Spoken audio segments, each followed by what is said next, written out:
सद्गुरु महाराज के प्रवचन का पाठ महर्षि में ही सत्संग सुधा सागर से प्रवचन संख्या 286। ईश्वर तक जाने का रास्ता कहाँ है। धर्मानुरागिनी प्यारी जनता, इस सत्संग के द्वारा ईश्वर भक्ति का प्रचार होता है। मनुष्य जैसा कल्याण चाहता है वैसा कल्याण केवल भोग पदार्थ के भोग में नहीं है, यह सबको प्रत्यक्ष है। भोग पदार्थ कितने भी एकत्र हो जाएं फिर भी संतुष्टि नहीं होती। इस लोक में ही हालत है। परलोक या स्वर्ग आदि की बातों को जानने पर यही ज्ञात होता है कि वहाँ भी यही बात है। इससे बढ़कर क्या है, क्या लेना है। संत लोग कहते हैं कि इससे बढ़कर परम कल्याण है, वही प्राप्त करना है केवल, लेकिन यह भौतिक पदार्थों में नहीं प्राप्त होगा। परमार्थ क्या है। गोस्वामी तुलसीदास जी महाराज ने लिखा है, राम ब्रह्म परमार्थ रूपा, अभिगत अलख अनादि अनूपा, सकल विकार रहित गत भेदा, कई नित्य निरूप ही भेदा। परमार्थ को ग्रहण करते हैं, उन्हीं का परम कल्याण होता है। इसके अलावा दूसरा उपाय देखने में नहीं आता। इंद्रियों से विषयों को ग्रहण करते हैं, आंख से रूप को देखते हैं, कान से शब्द सुनते हैं, नासिका से गंध लेते हैं, त्वचा से स्पर्श करते हैं और जिह्वा से रस का स्वाद लेते हैं। इन इंद्रियों के ज्ञान से परमार्थ ज्ञान बाहर है। परमार्थ अर्थात परम प्रभु परमात्मा स्वरूपतः अपार है, जिसका आदि अंत मालूम नहीं पड़े वह अपार है। संत सुंदर दास जी ने कहा, व्योम को व्योम अनंत अखंडित, आदि न अंत सुमद्ध कहाँ है। को परिमान करे परिपूर्ण, द्वैत अद्वैत कछु न जहाँ है। परमात्मा अभिगत यानी सर्वव्यापी हैं। उनका वर्णन करने में सब तरह से न इति कहने योग्य है। जो शांत नहीं होता वह परमार्थ तत्व है। इस परमार्थ तत्व या परमात्मा की प्राप्ति से पूर्ण रूपेण कल्याण होता है। कल्याण इस तरह का कि कुछ पाने को बाकी नहीं रहे, अर्थात इच्छा की ही समाप्ति हो जाती है। इच्छा के रहते किसी का कल्याण नहीं। गोस्वामी तुलसीदास जी महाराज ने कहा कि काम अछत सुख सपने हूं नाही, इसलिए इन्होंने कहा कि राम भजन बिनु मिटहि की कामा। ईश्वर भक्ति से ही कामना का अंत होता है। ईश्वर की भक्ति से ही परम कल्याण होता है। ईश्वर की भक्ति के लिए ईश्वर स्वरूप का ज्ञान होना चाहिए। परमात्मा को पाने वाला जीवात्मा है, उसका भी ज्ञान होना चाहिए। परम कल्याण का चाहने वाला जीवात्मा है। जो शरीर इंद्रियों से परे है उसी का नाम जीवात्मा है। चेतन आत्मा को शरीर का संग हो गया है। सब शरीरों से छूटकर अपने तयानी अपने स्वरूप को जानना चाहिए। जीवात्मा सर्वेश्वर का अभिन्न अंश है। ईश्वर अंश जीव अविनाशी चेतन अमल सहज सुख राशि। यह चौपाई लिखकर गोस्वामी तुलसीदास जी ने सर्वसाधारण को जना दिया। शरीर कभी न कभी छूट जाएगा, कभी न कभी शरीर छूटेगा, अवश्य होते रह क्या जाएगा, जीवात्मा रह जाएगा। जीवात्मा पर स्थूल सूक्ष्म कारण महाकारण ये जड़ के 4 शरीर लगे हैं। चेतन आत्मा पर ये से इन चारों को हटा देने से तब जो रह जाता है वह है जीवात्मा। जब तक ये चारों शरीर नहीं छूटते तब तक कल्याण नहीं। संसार में क्या परलोक में भी कल्याण नहीं, ब्रह्मा के धाम में भी कल्याण नहीं, वहां भी सापासापी चलती है।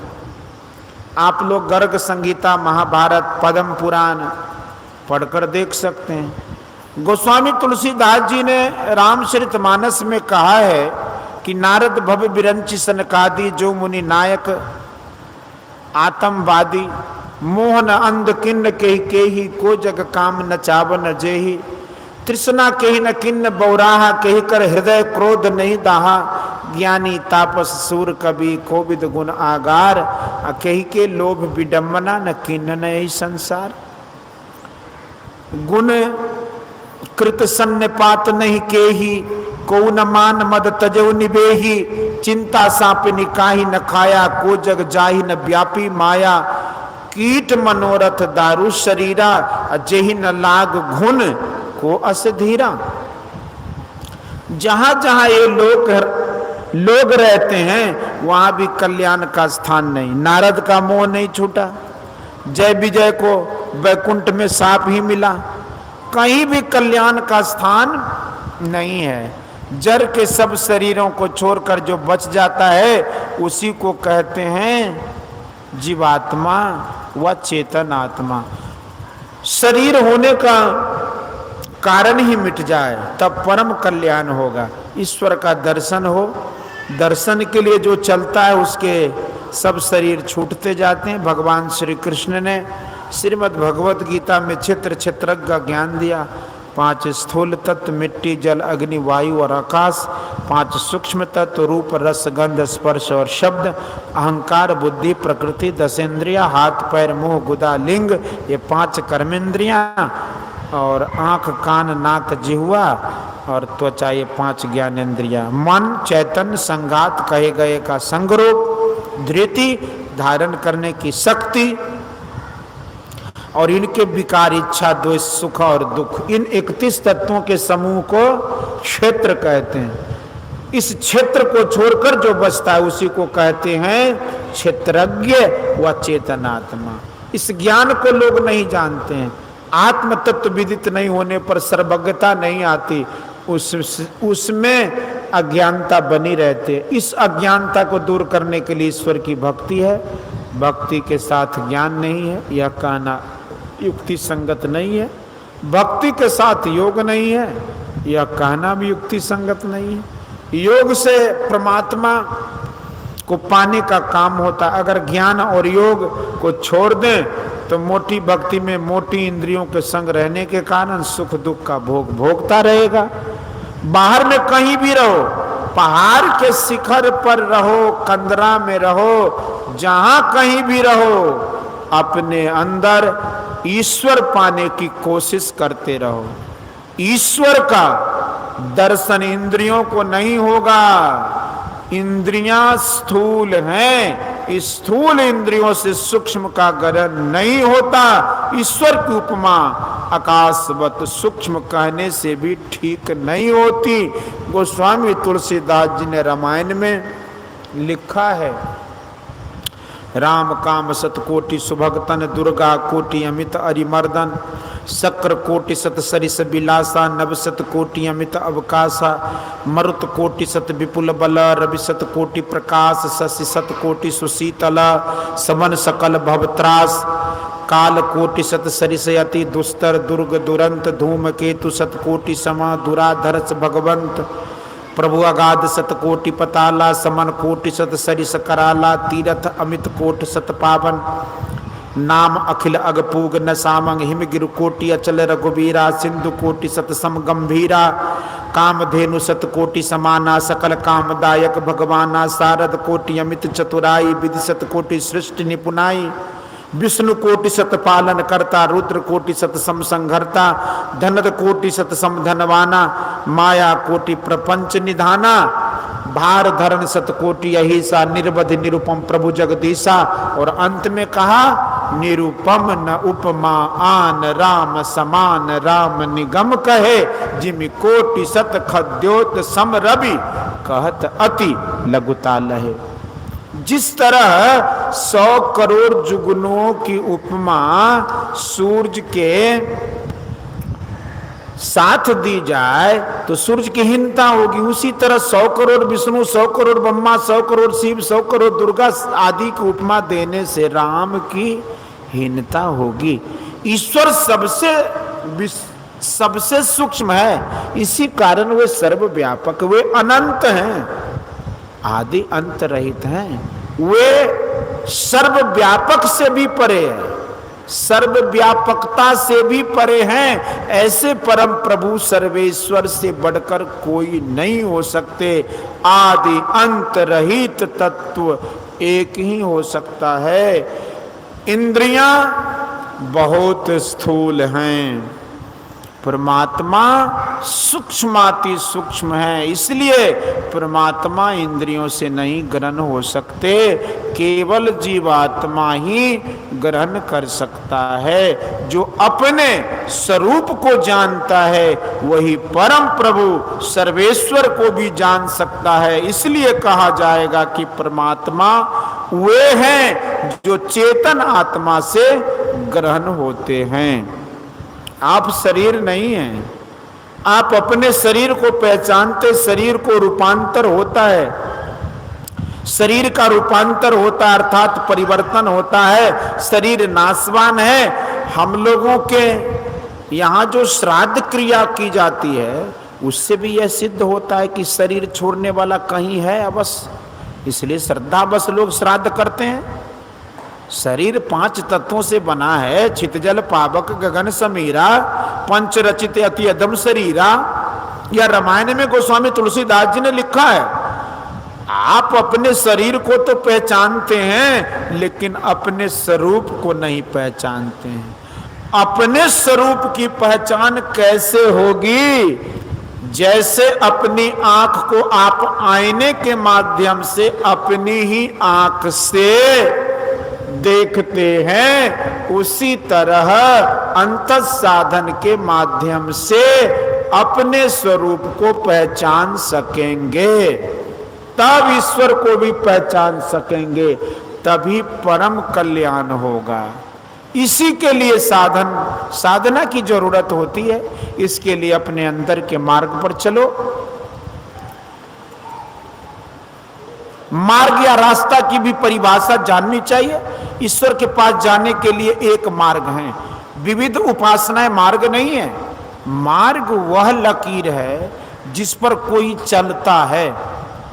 जो कोई मार्ग को छोड़ पकड़ता है तो वहीं से वह अपने लक्ष्य तक पहुंचता है। ईश्वर तक जाने का रास्ता कहाँ है? मैं अपने शरीर में हूं, शरीर के अंदर ईश्वर भी हैं। ईश्वर दर्शन के वास्ते अपने अंदर में चलना है, बाहर जाने की आवश्यकता नहीं। गोस्वामी तुलसीदास जी ने बड़ा अच्छा कहा है, यही ते मैं हरि ज्ञान गवायो, परिहरि हृदय कमल रघुनाथहि, बाहर फिरत विकल भय धायो, ज्यों कुरंग निज अंग रुचिर मद, अतिमतहीन मरम नहीं पायो, खोजत गिरि तरुलता भूमि बिल परम सुगंध, कहाँ ते आयो, ज्यों सर विमल वारी परिपूरन, ऊपर कछु सिवार तृण छायो, जारत योता ही तज्यों सर चाहत, यही विधि त्रिषा बुझायो, व्यापित त्रिविध ताप तन दारुण, तापर दुसह दरिद्र सतायो, अपने धाम नाम सुर तरु तजी, विषय बबूर बाग मन लायो, तुम सम ज्ञान निधान मोहि सम, मूर न आन पुराण निगायो। तुलसीदास प्रभु यह विचार जिए, कीजे नाथ उचित मन भायो। बाहर बाहर में विश्वास रखने वाले पढ़े गोस्वामी तुलसीदास जी की विनय पत्रिका को। भक्त वर सूरदास जी ने भी कहा है, अपन को आपुन ही में पायो, शब्द ही शब्द भयो उजियारो, सतगुरु भेद बतायो, जो कुरंग नाभि कस्तूरी, ढूंढत फिरत भुलायो, फिर चेत्यो जब चेतन होई करे आपुन ही तन छायो, राजकुमार कंठे मणिभूषण भ्रम भयो कहूँ गंवायो, दियो बताए और सतजन तब तन को पाप नसायो, सपने माही नारी को भ्रम भयो, बालक कहूँ हिरायो, जागी लख्यो जो को त्यों ही है, ना कहूँ गयो न आयो। सूरदास समझे कि यह गति मन ही मन मुस्कायो, कहीं न जाए या सुख की महिमा, जो गूंगे गुर खायो। सूरदास जी महाराज, बात यह है कि मोटी मोटी बातों की ओर सब कोई जाते लेकिन बारीकी की ओर नहीं जाते। जितने संत हुए हैं सभी ने अपने अंदर की ओर चलने पर परम प्रभु परमात्मा मोक्ष पद को प्राप्त किया है। इस शरीर में हम लोग नित्य प्रति जागृत, स्वप्न और सुसुप्ति में जाते आते हैं। इन तीन अवस्थाओं से ऊपर चौथी अवस्था है जिसे तुरीय कहते हैं। ऐसी भक्ति करो कि तुरीय में जाओ और उसके भी परे तुरीयातीता अवस्था तक पहुंचो। यहां तक पहुंचने का मार्ग का आरंभ होगा नेत्र से। यहाँ यानी नेत्र से जो छोर पकड़ेगा उसको पकड़ने के अनेक रास्ते नहीं, मोटी उपासना से एकाग्रता की शक्ति बढ़ती है। मोटी उपासना को अलग अलग रास्ता मानना गलत बात है। अंतर मार्ग के दरवाजे तक पहुंचने के लिए ही बाहरी उपासना की आवश्यकता है। संत कबीर साहब ने कहा कि भक्ति का मार्ग झीना रे, नहीं अचाह नहीं चाह ना चरणन लौलीना रे। साधुन के सत्संग में रहे निस्दिन भीना रे, शब्द में सुरत ऐसे बसे जैसे जल मीना रे। मान मनी को यों तजे जस तेली पीना रे, दया क्षमा संतोष गही रहे अति आधीना रे। परमारथ में देत सिर कछु विलंब न कीना रे, कहे कबीर मत भक्ति का प्रगट कह दीना रे। इसी को गुरु नानक देव जी महाराज ने भी कहा, भक्ता की चाल निराली, चाल निराली भक्ताह केरी बिखम मारगी चलना। लबु लोभ अहंकार तजी तृष्णा, बहुत नाही बोलना खनियु तीखी। बालहु नीकी ए तू मार्ग जाना, गुरु प्रसाद जिन आप तजिया हरि वासना समाणी। कहे नानक चाल भक्ता केरी जुगहु जुग निराली। उपनिषद कार ने भी कहा, उत्तिष्ठत जाग्रत प्राप्य वनान्य बोधत, क्षुरस्य धारा निस्ता दुरत्तया दुर्गम पथस्तत् कवयो बदंती। अरे अविद्याग्रस्त लोगों उठो, अज्ञान निद्रा से जागो और श्रेष्ठ पुरुषों के समीप जाकर ज्ञान प्राप्त करो। जिस प्रकार छुरे की धार तीक्ष्ण और दुस्तर होती है, तत्वज्ञानी लोग उस मार्ग को वैसा ही दुर्गम बतलाते हैं। जैसे भोजन को पेट में पहुंचाने के लिए एक ही रास्ता है, मुंह कान और नाक नहीं, उसी तरह ईश्वर तक जाने का एक ही रास्ता है। उस रास्ते को जानिए। इसी को जानने के लिए सत्संग होता है। युक्ति जानकर भजन करें और भगवंत तक पहुँचे। ईश्वर स्वरूप के संबंध में गोस्वामी तुलसीदास जी ने रामचरितमानस में लिखा है, सोई सच्चिदानंद घन रामा, अज विज्ञान रूप बल धामा। व्यापक व्यापक व्यापक व्यापक खंड अनंता अखिल अमोघ शक्ति भगवंता, अगुण अदर्भ गिरा गोतीता, सबदर्शी अनबद्ध अजीता, निर्मल निराकार निर्मोहा, नित्य निरंजन सुख संदोहा। प्रकृति पार प्रभु सब उर्वासी, ब्रह्म निरीह बिरज अविनाशी। यहाँ मोह कर कारण नाही, रवि सन मुक्तम कबहू की जाही। यहाँ आकर रास्ता समाप्त हो जाता है। यहाँ तक पहुँचने के लिए जड़ के चारों शरीरों को ध्यान योग द्वारा छोड़ना पड़ता है। इस ज्ञान को सत्संग द्वारा अच्छी तरह समझिए। यह ज्ञान आपको जन्म जन्म पीछा करके मुक्ति दिलाकर छोड़ेगा। बोलिए श्री सतगुरु महाराज। यह प्रवचन बेगूसराय जिलांतर्गत मक्खाचक बखरी में दिनांक 8/3/1968 ईस्वी को अपराह्न कालीन सत्संग में हुआ था।